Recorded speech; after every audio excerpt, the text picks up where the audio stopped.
pada era Hindia Belanda, ada beberapa kasus kriminalitas yang mengerikan dan menarik perhatian besar dari masyarakat. Tercatat, ada 3 kasus yang menjadi sangat viral pada masanya karena melibatkan orang-orang terkenal. Ketiga kasus ini, meski jarak waktu kejadiannya berbeda dan berjauhan, tapi memiliki benang merah yang sama, yakni seks dan percintaan. Sejak peradaban manusia ada, kedua masalah ini memang kerap kali membuat orang gelap mata dan berujung petaka. Dan inilah 3 kasus kriminal paling fenomenal di era Hindia Belanda. Yang pertama adalah kasus pembunuhan seorang perempuan Indo-Belanda bernama Finche de Phoenix. Finche adalah seorang pelacur kelas atas yang bekerja dan menjadi primadona di sebuah rumah bordil terkenal di Batavia. Dia dibunuh oleh seorang Belanda totok bernama Gemser Brinkman. Kisah pembunuhan Finche de Phoenix tersebut diabadikan oleh Peter van Zonnevold dalam buku setebal 75 halaman. Jumat 17 Mei 1912, kota Batavia gempar. Sesosok mayat perempuan cantik ditemukan mengapung di dalam karung beras. Mayat dalam karung itu tersangkut di pintu air kawasan Kalibaru, Senen. Kedua tangannya terikat. Kondisinya mengenaskan dan tak diragukan lagi bahwa perempuan itu adalah korban pembunuhan. Mayat perempuan itu berwajah blasteran Eropa dan pribumi. Matanya bulat, hidungnya mancung, bibirnya sensual dan rambutnya hitam panjang. Mulanya masyarakat menyangka jenazah tersebut adalah seorang wanita Cina karena terlihat mengenakan sarung dan kebaya. Belakangan diketahui bahwa itu adalah mayat wanita Indo bernama Finche de Phoenix, seorang pelacur kelas atas yang sangat tersohor di Batavia. Usianya baru 19 tahun. Finche tercatat sebagai anggota dari rumah pelesiran yang dikelola perempuan Belanda, mantan pelacur kelas atas bernama Jenny Orr. Batavia heboh karena ini adalah kasus pembunuhan pertama dengan latar belakang kekerasan dan seksual. Dari bukti-bukti fisik dapat disimpulkan bahwa perempuan Indo itu tewas dicekik. Kepala Polisi Batavia, Komisaris Besar Rumpol, langsung bergerak dan mengumpulkan bukti dan saksi-saksi. Sebuah kesaksian menunjukkan bahwa seorang pria Belanda bernama Willem Frederik Gemser Brinkman adalah orang yang terakhir kali bersama nona cantik itu. Ketika disebutkan nama Brinkman, Komisaris Rumpol kaget mendengar nama itu. Brinkman bukanlah orang sembarangan. Dia adalah sosok terhormat yang tergabung dalam Society Concordia, sebuah klub mewah yang beranggotakan orang-orang penting di zaman kolonial. Society Concordia sendiri merupakan pusat hiburan para elit Eropa. Disinilah kemudian terjalin koneksi antara para pengusaha, pejabat, dan para petinggi militer. Concordia menyediakan minuman keras dan hidangan ala Eropa. Gedung ini hanya dapat dimasuki oleh anggota klub yang sudah terdaftar. Meski sadar yang dihadapi adalah orang penting yang dekat dengan lingkar kekuasaan, sang komisaris tidak ciut. Dari penyelidikannya kemudian diketahui bahwa orang yang membuang mayat Finche adalah Silun, orang suruhan Brinkman. Tapi jelas saja Brinkman menolak tuduhan itu. Awalnya kasus ini agak terhambat karena kekuatan uang dan status sosial Brinkman. Namun berkat kegigihan Komisaris Rumpol, Brinkman berhasil dibawa ke pengadilan. Di pengadilan, Brinkman sangat santai menghadapi persidangan. Bahkan dia dibela oleh seorang pengacara terkenal bernama Mr. Hurweg. Dia mencoba menyuap jaksa penuntut dan juga Wedana Weltervreden sebesar 3.000 gulden. Kemudian dia juga menyuap asisten jaksa sebanyak 2.000 gulden. Dengan uang suap dan koneksinya yang sangat kuat dalam lingkar penguasa Belanda, Brinkman masih bisa tertawa terkekeh di meja hijau. Brinkman sangat yakin akan bebas, apalagi posisi orang Belanda dengan para Indo dan pribumi saat itu ibarat langit dan bumi. Tapi kemudian ketika para saksi dihadirkan, Brinkman tak berkutik. Salah seorang saksi bernama Raona, seorang pelacur pribumi yang juga kawan Vince, bersaksi memberatkan si Belanda totok itu. Raona yang mengintip dari balik bilik bambu dengan tegas menyebut bahwa Brinkman lah yang melakukan pembunuhan itu. Dalam sidang pengadilan terungkap motif Brinkman menghabisi nyawa Vince. Dia menginginkan Vince yang telah menjadi pelacur langganannya itu untuk menjadi gundiknya. Awalnya perempuan itu setuju, tapi kemudian dia kembali ke pekerjaan lamanya karena Brinkman sendiri juga punya gundik lain. Brinkman yang sangat dihormati merasa dilecehkan, cemburu, tersinggung, dan naik pitam. Vince pun dicekiknya hingga tewas.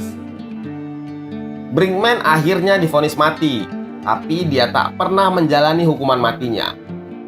Dia mati bunuh diri pada hari di mana dia akan dieksekusi.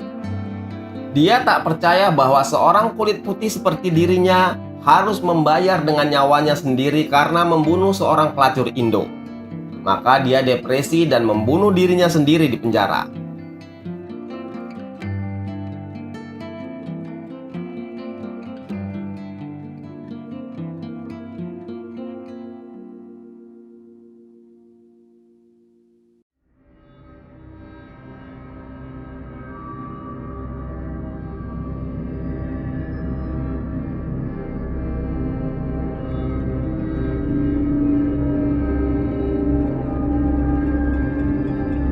Kisah kedua adalah tragedi Tuan Dharma dan Nyonya Min Nus. Ini adalah peristiwa pembunuhan Dharma, seorang pengajar di Sekolah Pendidikan Guru Bumiputra atau Quick School yang terjadi pada tahun 1904 di Bandung. Kasus pembunuhan ini sangat menghebohkan masyarakat Hindia Belanda pada waktu itu. Pembunuhan ini berlatar tentang kisah cinta segitiga. Wartawan senior Rosihan Anwar dalam buku Sejarah Kecil Petit History Indonesia Jilid 1 menceritakan bahwa kasus ini sangat rumit dan sensasional. Kematian Dharma berkaitan dengan Min, anak tirinya yang kemudian dinikahinya setelah istri pertamanya meninggal. Kematian istri pertama Dharma itu sendiri disebut-sebut juga tidak wajar. Sebenarnya, Min sang anak tiri tidak mau menikahi ayah tirinya yang berasal dari Bali itu. Tapi karena paksaan keluarga, akhirnya Min menerima pernikahan itu. Rumah tangga Dharma dan Min tidaklah harmonis. Min kemudian berselingkuh dengan Yohanes, seorang pemuda Armenia yang usianya 24 tahun lebih muda dari Dharma. Cinta segitiga itu kemudian berakhir pada rencana pembunuhan Dharma. Min berjanji kepada Yohanes akan memberikannya uang sebanyak 1000 gulden jika mau membunuh Dharma. Jumlah rencana pembunuhan pun kemudian dipersiapkan, mulai dari menggunakan racun hingga mencoba menyelinap ke rumah Dharma. Tapi semua hal itu urung dilakukan. Yohanes kemudian mengajak seorang pemuda Ambon bernama Baludi untuk membunuh Dharma. Ia sengaja akan dipekerjakan sebagai pembantu di rumah Dharma. Tapi Dharma menolak mempekerjakan pembantu baru. Rencana ini pun gagal.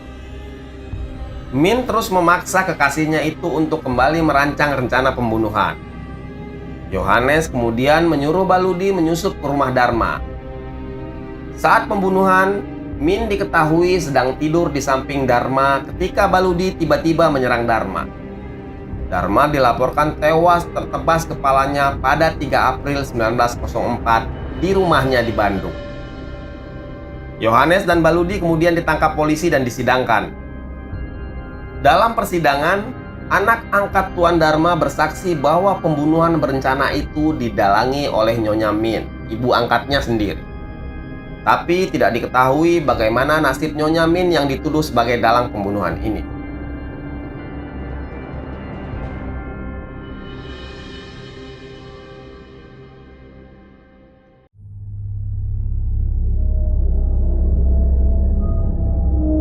Kisah ketiga adalah kisah tentang seorang pemuda Tionghoa bernama Oi Tambasia. Dia diperkirakan hidup di antara tahun 1820-an hingga tahun 1850-an. Dia menjadi legenda penjahat kelamin yang bahkan kisahnya diceritakan kembali hingga puluhan bahkan 100 tahun kemudian. Cerita tentang Oi Tambasia ditulis pertama kali oleh Chon Buon-sui dalam buku Tambasia, suatu cerita yang betul sudah kejadian di tanah Betawi. Buku ini ditulis pada tahun 1903, sekitar 50 tahun setelah kematian sang playboy itu. Pada zamannya, Oi Tambasia disebut-sebut sebagai playboynya Batavia. Dia adalah anak dari Oi Tailo, seorang pedagang Cina asal Pekalongan dan pemilik toko tembakau terbesar di Batavia. Ketika ayahnya meninggal, dia mewarisi kekayaan sang ayah yang sangat banyak. Saat itu usianya baru 15 tahun. Oi bersama adiknya menerima warisan beberapa bidang tanah di Pasar Baru, Tangerang yang sewanya sebesar 95.000 gulden setahun. Selain itu, ada juga beberapa properti di daerah Pintu Kecil Batavia yang sewanya 40.000 gulden setahun. Kekayaannya ini membuat Oi Tambasia lupa diri. Dia sering menghambur-hamburkan uang dan bermain perempuan. Pria flamboyan ini kerap menghabiskan uangnya untuk menghisap candu, minum arak, berjudi, dan main perempuan. Konon menurut cerita, tiap kali Oi Tambasia buang air besar, banyak orang menunggu dekat jambannya. Di Jalan Toko Tiga Glodok terdapat kali tempat biasa Oi Tambasia buang air besar. Orang-orang menunggu ia buang air besar. Soalnya Oi Tambasia cebok memakai uang kertas. Uang kertas yang ia gunakan untuk membersihkan pantatnya itu dibuang ke sungai, dan kemudian orang-orang berebutan mengambilnya. Kelakuan Oi yang meresahkan warga Batavia adalah kegemarannya mengganggu anak gadis dan istri orang.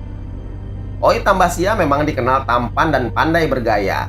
Hobinya berkeliling kota menunggangi kuda Australia pada pagi dan sore hari untuk menemani perempuan-perempuan cantik.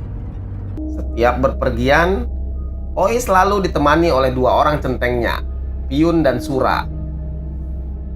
Oi memiliki sebuah rumah peristirahatan di Ancol. Tempat itu ia beri nama Bintang Mas. Di haremnya ini dia menyimpan para gundik dan wanita-wanita penghibur yang setiap saat dapat menemaninya.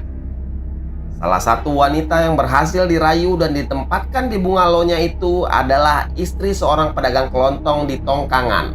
Namanya Nyonya Ku Chin Yang. Si pedagang malang itu pun menjadi stres dan gila karena istrinya diambil orang. Kelakuannya itu terdengar oleh ibunya dan menyuruh Oi untuk menikah agar dia berubah. Dan kemudian menikahlah dia dengan seorang perempuan Tionghoa bernama Sim Hong Nio. Dia menikah pada usia 17 tahun dengan pesta besar-besaran. Tapi perkawinan itu hanya bertahan seminggu. Setelah perkawinan itu, Oi menemukan seorang wanita yang sangat istimewa baginya. Nama gadis itu Mas Ajeng Gunjing, seorang pesinden dari Pekalongan yang berhasil dibawanya tinggal di Bintang Mas.